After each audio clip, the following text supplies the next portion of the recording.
Herkese merhaba, kanalımıza hoş geldiniz. Ben Fatima. Bugün sizinle birlikte kaçtı.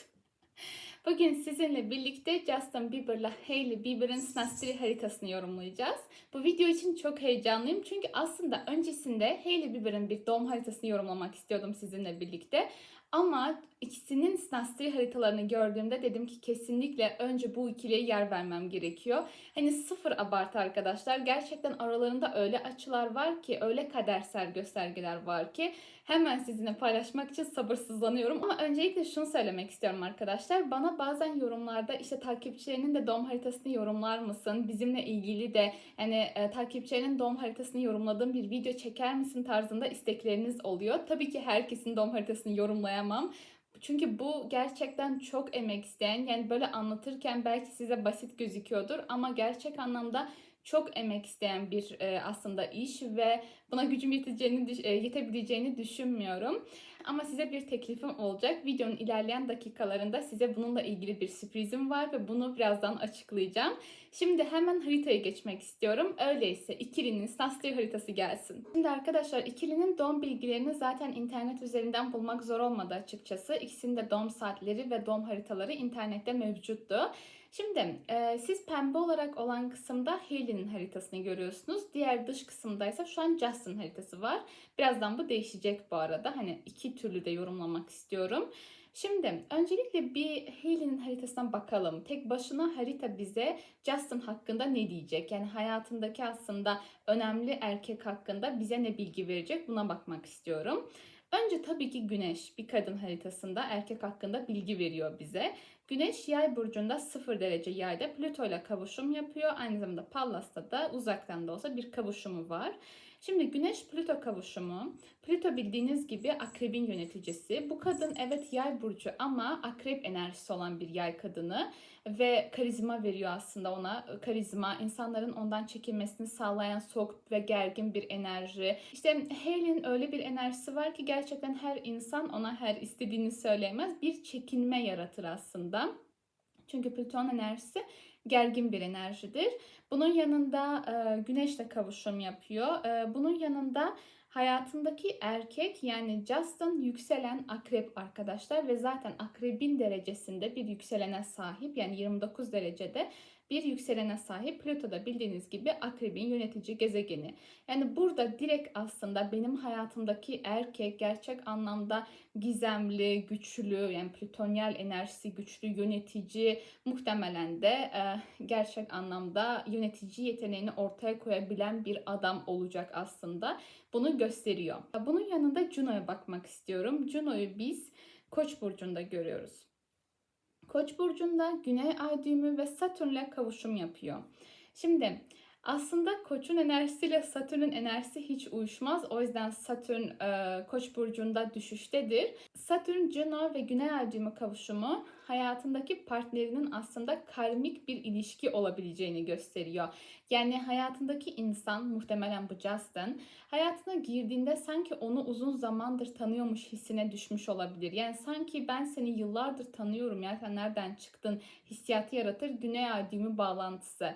Bunun yanında Satürn, hayatındaki insan ya yaşça ondan büyük olabilir ya sorumluluk sahibi, daha istikrarlı, daha statü olarak da güçlü bir adam olabilir. Hem Güneş'in Plüto ile kavuşması hem Satürn detayı aslında onun güçlü bir adam olacağını, yani bu güç anlamını şöyle maddi anlamda ve statü anlamında da güçlü bir eş olabileceğini gösteriyor.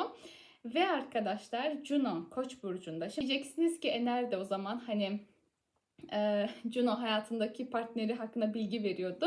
Justin haritasında nerede Koç diyeceksiniz. Haklısınız. Şimdi Koç burcunun yöneticisi Mars ve haritada, yani Justin'ın kendi haritasından yükselen akrep olduğundan dolayı yönetici kim? Yine Mars. Yani aslında yönetici gezegen tutuyor ama bununla bitiyor mu? Hayır, bitmiyor. Şimdi şuraya bakın. Justin'ın güneşine kavuşum yapan bir Satürn görüyoruz arkadaşlar. Yani burada çok enteresan bir bağlantı var. Zaten gösteriyor. Yani Hailey'nin Junos'una kavuşum yapan Satürn aynı şekilde Justin'ın haritasında Güneş'ine kavuşum yapan Satürn. Evet, bu kadın sorumluluk sahibi, ciddi, gerçekten ayakları yere sağlam basan güçlü bir adam istiyor ve daha mantıklı bir insan istiyor. Karşısına çıkan kim? Güneş Satürn kavuşumlu bir adam.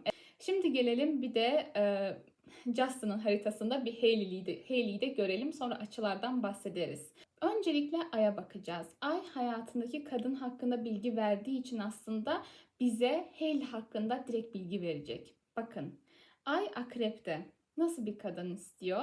Gerçekten onu dönüştürebilecek, krizi yönetebilen, karizmatik. Zaten bakın, Akrebin yöneticisi Güneş'te kavuşum yapan bir kadın karşısına çıkıyor. Yani ve Ay'ı Jüpiter'le kavuşum yapıyor. Ay Jüpiter kavuşumu var ve Jüpiter bildiğiniz gibi Yay burcunun yönetici gezegeni ve Hailey'e bakın. Akrebin yöneticisi Plüto'yla Yay burcunda kavuşum yapıyor. Yani bu kadar olur. Yani sıfır abartı diyorum ya, gerçekten bu kadar olur. Umarım anlatabiliyorumdur. Bence hani direkt gözüken göstergeler bunlar. Tabii bununla da yetinmiyor tabii. Bunun yanında Ceres'e bakmak istiyorum. Yani Justin Bieber'ın bir Ceres'ine bakmak istiyorum. Ceres'i Boğa burcunda görüyoruz. Hayatındaki kadın nasıl bir kadın? Güzel bir kadın. Gerçekten güzel ve Ceres nerede? 6. evde. Güzellik sektörüyle alakalı iş yapan bir kadın. Gerçekten Hailey güzellik sektöründe önce modellik yaptı ve Justin haritasında Boğa burcunda Ceres 6. ev iş hayatını anlatıyor. Ve burada buraya burç dışından Hailey'nin ayı kavuşum yapıyor. Bunu birçok haritada gördük. Hem Kıvanç'ta işte bir harita daha yorumlarken de fark etmiştim. Bunun öncesinde de Ceres'e illaki kadının bir gezegeni, Venüs'ü, ayı bir şekilde bir etkileşim yapıyor gerçek anlamda. Şimdi gelelim biraz açılara, çünkü açılar da inanılmaz. Şimdi bakın, yükselen akrep ve burada tam ascendantının üstünde Hailey'nin güneşi var. Güneş Plüto kavuşumu onun Plüto Kuzey Ay düğümü kavuşumuna kavuşuyor. Yani bu ne demek? Aslında bu kadın benim hayatımın merkezinde. Ve arkadaşlar şöyle bir şey okudum. Gözüme çarptı özellikle. Justin Bieber nişanlandıklarını anlatan, nişanlandıklarını gösteren bir paylaşım yapmıştı. Ve bu paylaşımın altına hayatımın sonuna kadar hayatımın merkezinde olacaksın diye yazmıştı Instagram'da paylaşımın altına. Hani gerçekten bu kadar olur. Yani tam anlamıyla Güneş 1. ev, hayatımın merkezindeki kadın. Ve Güneş Plüto kavuşumunu Plüton'a kavuşturması, yani Justin'ın Plüton'uyla kavuşturması aslında bu kadın beni aslında derin anlamda besliyor. Ona çok yoğun duygular besliyorum. Hayatımın merkezinde aslında bu kadın ve aynı zamanda onu gizemli buluyorum. Ona karşı tutku, derin duygular besliyorum ve bu kadın beni hayat yolculuğumda gitmem gereken yola gitmem için Kuzey Ay düğümü besliyor aslında. Bana enteresan bir güç veriyor. Bana aslında hem onu manipüle edebilir, onu çok güzel yönetebilir. Çünkü Güneş'in Plüto'suyla kavuşturuyor. Ama aynı zamanda da Kuzey Ay düğümü bağlantısı daha pozitiftir. Yani güneşini bir adamın veya kadının sizin Güney Ay düğümünüze, yani gadınıza güneş kavuşturması, diğer gezegenlerini kavuşturmasındansa Kuzey Ay düğümüyle bağlantı yapması daha pozitiftir. Bunun anlamı, nedeni sizi hayatta gelecek anlamında daha iyi bir noktaya gitmenize yardımcı olur aslında. Evet, saçımı toplayıp da geldim. Gerçekten inanılmaz sıcak dışarısı. Şimdi şundan bahsetmek istiyorum. Videonun başında da söylemiştim. Size bir sürprizim olacak. Bana çok yazıyorsunuz. Hani haritada şu açıyı yorumlar mısın? Bende böyle bir açı var vesaire tarzında. Ben de düşündüm ki evet, yorumlarım. Şöyle aşağıya hani yorumlar kısmına net bir şekilde haritanızdaki herhangi bir açı yazın, ama sadece bir tane. Yani mesela Venüs Satürn karşıtlığım var 5-11 aksında, Yay ikizler burçlarında. Bu benim hayatımı nasıl etkiler tarzında net ve kısa bir şekilde sorunuzu sorabilirsiniz. Neden kısa diyorum? Çünkü arkadaşlar bütün göstergeleri, haritanızdaki göstergeleri aşağıya yazdığınızda benim haritayı direkt görmem gerekiyor. Bütün analiz yapmam gerekiyor. Bu da gerçek anlamda çok zaman alan bir süreç ve ücretsiz bir şekilde bunu yapmakta beni ekstra yorar, öyle söyleyeyim size. Bunun yanında hani siz bana sorunuzu soracaksınız. Yani ben de oradan 3 kişiyi seçip, hani burada 3 mü 5 mi biraz arada kaldım aslında. Duruma göre değişir, belki 5 kişiyi seçerim.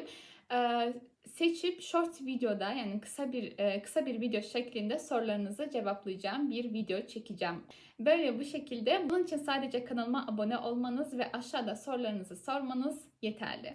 Şimdi haritayla devam ediyoruz. Şimdi diğer açılardan bahsediyorum. Özellikle en direkt gözüme çarpan şeylerden bahsedeceğim. Sonra biraz daha gizlenmiş açılardan bahsetmek istiyorum. Şimdi zaten Hayley, pembe olan harita Hayley'nin haritası. Bunu tekrar söyleyeyim. Hayley'nin Satürn'ü Justin'ın Venüs'üyle kavuşum yapıyor. Ve bunu 4. evde, yani direkt yengeçin doğal evi olan 4. evde gerçekleştiği için, yani bu kadın hayatına girdikten sonra Justin'a şöyle bir hissiyat yaratmıştır. Benimle hani eğlenme, benimle eğlenemezsin. Benimle daha hani ciddi düşünmesine, onunla daha ciddi düşünmesini sağlamıştır. Çünkü Venüs ne? Eğlence, aşk, meşk, hadi eğlenelim, gezelim, tozalım. Satürn'e sorumluluk al, evlenelim. Hani bunu daha çok bekliyor ve aslında tamamıyla bu açı Justin'ı buna çok çabuk itmiştir gerçekten. Bunun yanında ayını 5. evine düşürüyor. Aslında birlikte çok eğleniyorlardır. Hani daha eğlenceli, maceralı bir ilişkileri de bir taraftan vardır. İçgüdüsel olarak o kadına hem aşık, çünkü 5. ev aşkın da evi ve onunla gerçekten heyecanlı, maceralı şeyler, Koç'un temalarını yaşamaktan, çocuksu bir tarafını da göstermekten hoşlanıyordur. Ama Ay'a kavuşum yapan bir Lilith var arkadaşlar. Bu ne demek? Bu kadın hayatımda benim içimde benim bile bilmediğim karanlık duyguları içgüdüsel olarak çıkarmıştır. Ben bile bunun farkında olmamışımdır. Gerçekten kendi içinde bastırdığı daha karanlık tarafı da olabilir. Çünkü Lilith'in karanlık tarafı da anlattığını biliyorsunuz. Kendi içinde bastırdığı duyguları fark etmeden, çünkü ayın bilinç dışı, fark etmeden, burada kedim uyuyor bu arada, onun sesi geliyor. Dönüp duruyor sabahtan beri ama kamerayı sevmiyor arkadaşlar. Hemen kaçıyor. O yüzden kameraya göstermiyorum. Neyse, bu kavuşumda yani duygularını bilinçsiz bir şekilde ve daha kendi bile fark etmeden kendi içindeki duyguları, karanlık taraflarını ortaya çıkarabildiğini gösteriyor. Sonra şuna bakın. Hayley'nin Venüs'üne bakın. 11. evde 29 derece terazide. Bu arada Hayley'nin gerçekten çok enteresan ve yorumlamaya değer bir haritası var, açık söylemek gerekirse. Eğer buna ilginiz olursa, yani isterseniz aşağıda yazın, dikkate alacağım. Şimdi Venüs'ü Junos'uyla kavuşum yapıyor. İşte bu da tam bir kadersel eş partnerlik göstergesidir. Venüs-Juno kavuşumu. Yani Hayley'nin Venüs'ü Justin'ın Junos'una kavuşum yapıyor. Bu gerçekten güzel bir konum bunun yanında. Şimdi haritayı bir ters çevirelim mi? Haritayı tam bir ters çevirelim ve bir de öyle bakalım. Aslında burada detaylar var. Mesela Mars'ın Venüs karşıtlığı vesaire, bunlara sonra gelirim. Daha göz önünde olan şeylerden biraz bahsetmek istiyorum açıkçası. Şu an siz Hayley'nin haritasının üstüne Justin'ın haritasını koydum şu anda. Ve pembe olan tarafta şu an Justin Bieber var. Şimdi görüyorsunuz ki Justin şu an burada Plütos'unu, Kuzey Ay düğümünü onun 12. evine düşürmüş aslında. Ve yükselen yay bir kadın. Hailey Bieber. Aynı zamanda 3. evine bir stelyum düşürmüş. Yani Mars'ını, Güneş'ini, Satürn'ü, Venüs'ün pallasını vesaire hepsini 3. eve düşürmüş. Bu ne demek? Aslında nasıl ki Justin Hayley'i hayatının merkezine koyuyor, Hayley içinse bu durum hani Justin'ı çok zeki buluyor. Onunla muhabbet etmekten çok hoşlanıyor. Onunla sohbetine bayılıyordur gerçekten ve entelektüel buluyor aynı zamanda. Birlikte entelektüel faaliyetler yapmaktan da hoşlanıyorlardır vesaire. Bunun yanında da tabii ki zihnini biraz karmaşıklaştırıyor da olabilir. Çünkü burada Satürn, işte diğer Mars vesaire, hani birlikte tartışmaları da çok oluyordur. Birlikte sözlü tartışmalarında yoğunluk kazandığı bir ilişkide söz konusu olabilir tabii ki. Psikolojik olarak bir dönüşüm yaşatıyor aslında bu ilişki Justin Bieber'a. Yani ilişkinin başında farklı bir insan, sonrasında Hailey hayatına girdikten sonra tamamen farklı bir insan. Hani gerçekten onu dönüştürüyor sanki. Plüton enerjisi 12. evde inanılmaz yani. Gerçekten hem onu yoruyordur psikolojik olarak bu durum ama hani gerçekten de değiştiriyor. Kuzey Ay düğümü demek ki değişmesi gerekiyormuş bu adamın. Yani belli noktalarda herkesin olduğu gibi. Sadece burada Lilith'in etkileşiminin biraz fazlalığını görüyorum. Özellikle Justin Bieber'ın Lilith'inin biraz hem Ay'la kavuşum yapması, diğer taraftan işte Uranüs'e bir kare var vesaire. Bu biraz daha sanki Bilmiyorum, hani, ilişkinin bir görünmeyen tarafı mı var? İlişkide üçüncü kişi mi var? Yoksa daha psikolojik olarak aslında daha farklı bir, tarafı mı var bizim bilmediğimiz, görmediğimiz? Çünkü Lilith biraz karanlık bir enerji. Biraz daha, hani, üçüncü kişileri de bazen ilişkide anlatabilen bir asteroid olduğundan dolayı Ay'la kavuşum yapması sanki bir tık, böyle durumların da olabileceğini gösteriyor sanki. Ve aynı zamanda Hailey'nin Mars'ı Justin'ın Güneş'iyle bir karşıtlık yapıyor. Bu da ilişkide gerçekten rekabeti, tutkuyu çok artıran bir enerji. Mesela bu kötü değil. Evet, tartışma verir mi? Verir. Ama ilişkide karşıt açılar besleyici açılardır. Zaten mesela Ay Ay'a karşıt, Güneş Ay karşıtlığı vesaire çok iyidir. Yani daha ruh eşi hissiyatı yaratır insanda. Arkadaşta farklı, ilişkide çok daha farklı yorumlandığından dolayı öyle söylüyorum. Ama biraz daha mesela orada Neptün karşıtlığı, Uranüs karşıtlığı, bunlar biraz daha yorucu ve serttir. Ama bu mesela Mars Güneş karşıtlığı kavga verir mi? Verir. Rekabet yaratır mı? Yaratır. Ama arada bir tutku da yaratır. Pozitif de çalışabilir tabii ki. İlişkide biraz ne var biliyor musunuz? Mesela Juno'ya Hailey'nin Uranüs'ü Justin Bieber'ın Juno'suna kare yapıyor. İlişkide biraz ani gelişmeler yoğunluk kazanıyor. Sanki böyle bu ilişki birden mi başladı? Ben çok o aradaki o magazin haberlerini biraz kaçırdım. Hani hiç bakmadım da daha sonrasında. İlişki birden mi başladı? Beklenmedik mi başladı? Yoksa daha böyle ilişkide şey mi var, hani daha böyle sanki birden her şeyin ya iplerin de birden kopması söz konusu olabilir. Bunun yanında ilişki de birden çok farklı bir evreye evrilebilir aslında. Biraz daha ani değişimler, değişik bir şeyler var yani. Uranüs'ün orada kare yapması bunu gösteriyor aslında. Evet, bakın mesela şu da var. Hailey'nin Chiron'uyla Justin'ın Lilith'i de bir karşıtlık yapıyor. Sanki buradaki o karanlık duygulardan dolayı, biraz daha farklı durumlardan dolayı kadını yaralayabiliyor aslında bu adam. Yani burada böyle bir şey de var ve Uranüs'ün karesi bunun aniden birdenbire beklenmedik bir şekilde olabileceğini de gösteriyor. Böyle durumlar da söz konusu aslında. Evet, güzel mi? Harita güzel. Yani dediğim gibi çok kadersel, çok enteresan evlilik açıları var. Zaten direkt yani onlar için evlilik kararını almak da bu süreci yönetmek de zor olmamıştır. Ama birazcık can sıkan durumlar da var tabii ki. Çok küçük bir kompozit haritaya da bakmak istiyorum. Çünkü o da bize ilişkinin daha yukarıdan bakmamıza, daha rahat anlamamıza yardımcı olacaktır. Evet, şimdi kompozit haritayla devam ediyoruz. Yükselende Yay burcu yükselmiş. Yani ikilinin genel temasında kendini geliştirmek, öğrenmek, gelişmek vesaire var. Ve yönetici Jüpiter de Yay burcunda birinci evde, aslında çok sağlıklı bir ilişki ve gerçek anlamda hani bu ilişki istediğini alıyor mu? Kendilerini geliştiriyorlar mı? Birlikte büyüyorlar mı? Çünkü ilişkinin sinastri de şu vardı. Birbirini beslemek, kariyer anlamında birbirine iyi gelmek ve birlikte gerçekten bir ortaklık kurmak hedefleri için birlikte birbirini gaza getirip ilerleyen bir ilişki var aslında. Sinastri'nin genel temasında da bu vardı zaten. Bunun yanında arkadaşlar şöyle bir şey var. Video için bakmıştım. Hani ikili nasıl tanıştı vesaire.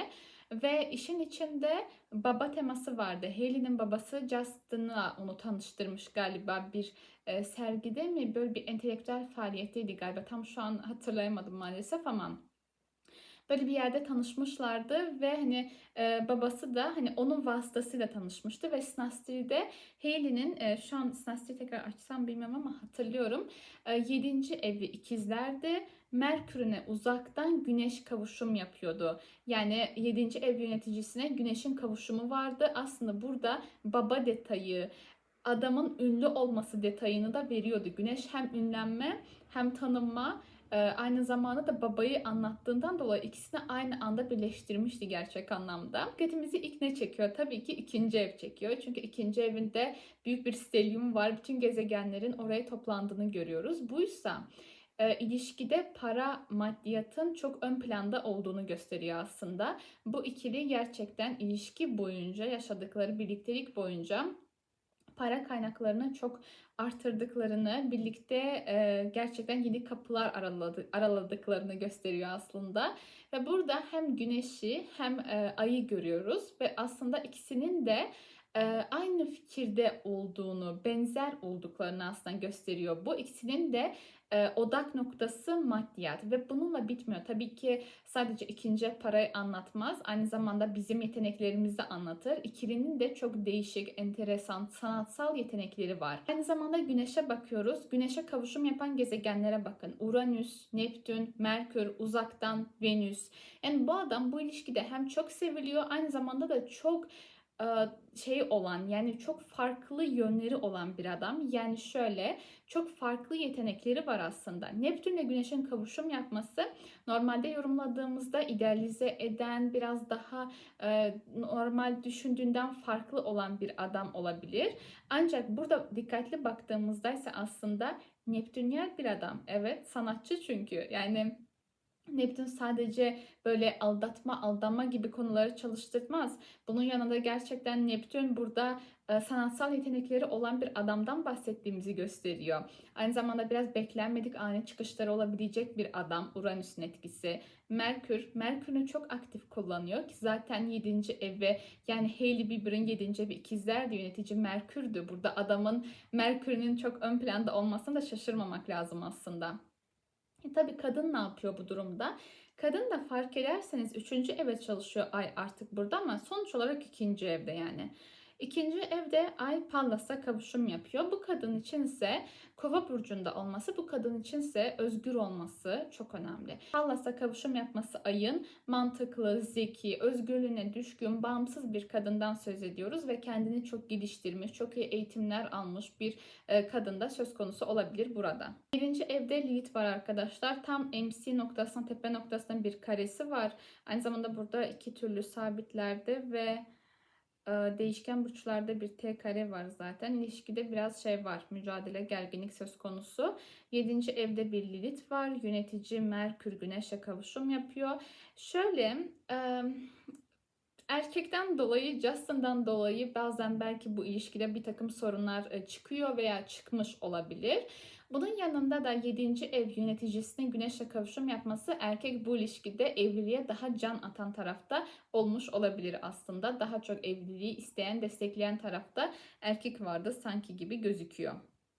Aynı zamanda Kuzey Ay düğümü Akrep 11. evde, ikili genel olarak birlikte çift olarak büyük gruplar önünde, büyük sosyal gruplar önünde, toplumlar önünde büyük paralar kazanma bakımından çok şanslılar. Evet, haritaları bu şekildeydi. Ben yorumlarken gerçekten çok keyif aldım. Umarım siz de izlerken keyif almışsınızdır. Benden istediğiniz başka isimler varsa aşağıda yazmayı unutmayın. Ve arkadaşlar, buraya kadar izlediyseniz lütfen kanalıma abone olmayı ve videoyu beğenmeyi de unutmayın. Aynı zamanda dediğim gibi sorularınız varsa aşağıda net olacak şekilde yazın. Ben aralarından birkaç kişiyi seçip sorularınızı yanıtlamaya çalışacağım. Kendinize iyi bakın. Hoşça kalın.